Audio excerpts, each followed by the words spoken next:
Hi, and welcome back. I'm Aaron Brilbeck covering the Capitol. It was a very busy week at the Capitol this week. The legislature passed an historic bill that pays for teacher raises, one-of-a-kind bill. It's a $400+ million bill, but still not enough to avert a teacher walkout. That was the goal of the bill in the first place. With me is Alicia Priest. Alicia is with the Oklahoma Education Association. Talk to me a bit about the bills that went down this past week. The way that it went down, we had the House accepted a certain amount of bills that included a hotel-motel tax. That hotel-motel tax was removed by the state Senate and then kicked back to the House, ticking off a lot of people over the House. But more importantly, it took another $50 million out of the equation, making it about $100 million short of the $474 million needed to pay for this bill. What are your thoughts?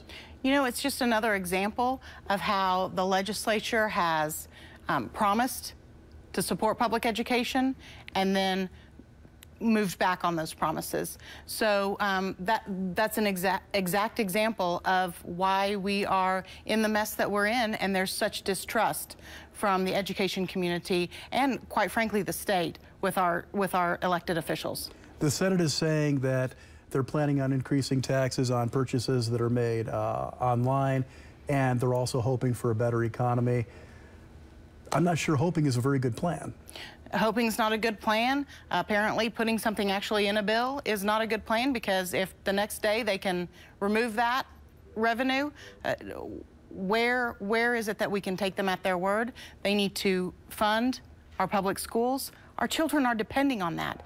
A teacher yesterday explained her textbooks as being held together with duct tape and a wish, wishing that another page doesn't fall out of it. You know, we can't, our children deserve better than that. The teachers got raises as a result of this. So on average, $6,100, which is a little bit above what you were asking for, but it still doesn't put more money in the classrooms like you were asking for. It doesn't meet all the requirements that you were asking for. The full bill, the full package that you all were looking for, came up to about $3 billion over a 3-year period.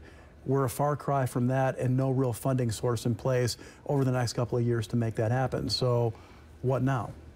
So we will be at the Capitol beginning Monday, April 2nd, and we will stay there until our members say that they feel that the legislature has acted in a way that makes them want to go back to their classes, because they believe that the legislature has a path forward for our students. That's vague, because we don't know what the legislature is going to be doing. Are you in negotiations with the legislature right now? You know, there are all kinds of bills that are still on the table. There's the ball and dice, there's capital gains, there's internet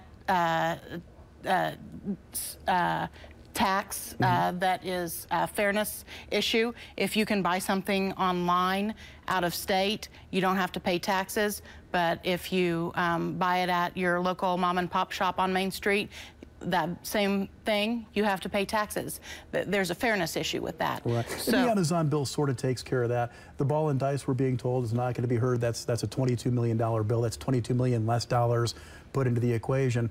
And as you know, things move very slowly at the state capitol.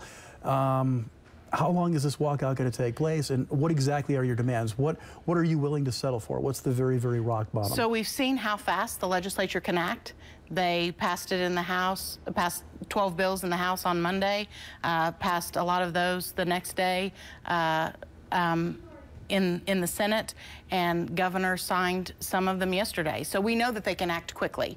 It's just, do they have the will to make sure that the children of the state of Oklahoma are taken care of? So bottom line, at exactly how much money are we going to need for teachers to return to the classroom? This is about our students.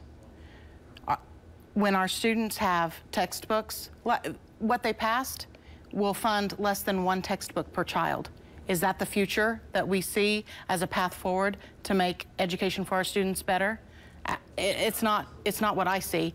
What I see is making sure that that student with special needs has a quality paraeducator that can help them understand the curriculum, whether that's a student that is deaf or has hearing loss, or a student with another special needs need. We have to make sure that our children have the technology and curriculum and material that they can learn the subject.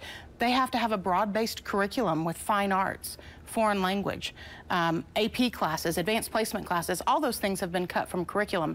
And they have to have a qualified teacher in the classroom that understands how to meet the needs of the students in that class. But these are dollars and cents issues. Exactly how much are you going to be asking from people who are, these are bean counters that we're talking about here at the state capitol.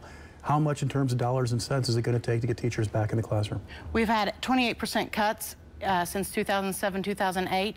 So restoring those cuts is the trajectory that we want to be on. We asked for $200 million over 3 years. Okay. So if they've reached that $200 million in 3 years, teachers will return. We will return to our classrooms when we believe that the legislature has fulfilled the promise to fund public education, and that we believe that they're going to fulfill that promise and not do any more rollbacks. What would that look like, though? I mean, does there have to be legislation signed by the governor for $200 million? As parents are trying to plan for the next week, Right. 2 weeks, 3 weeks, what do they need to know? What do they need to be watching out for? Does it have to be a bill signed by the governor for $200 million, $300 million, or is it just a promise? What does it have to be? I think that the time for promises are over. We have to have action, and something needs to be signed by the governor with a firm belief that they're not going to then come in the next day before the ink's even dry and roll back their promises. So you want something in writing, a bill passed for how much? $200 million? We'll see. We'll see what that looks like. I mean, maybe they come up with more than that, you know? So we know that there's money out there. We know that they've left money on the table, and we know that our students are suffering because of the cuts. So let's focus on how to get there more than what exactly it's going to look like. Just to wrap up, what message do you want parents to know as they prepare for what's going to be a lot of uncertainty over the next few weeks? Come join us. Come and join us, because we're fighting for your kids. This is about our students. This is about making sure that they have what they need to be successful in the future. And when we're investing in education, we're investing in the economic development of our state. Okay. Well, thanks so much for joining us, Alicia. I appreciate it. And thank you.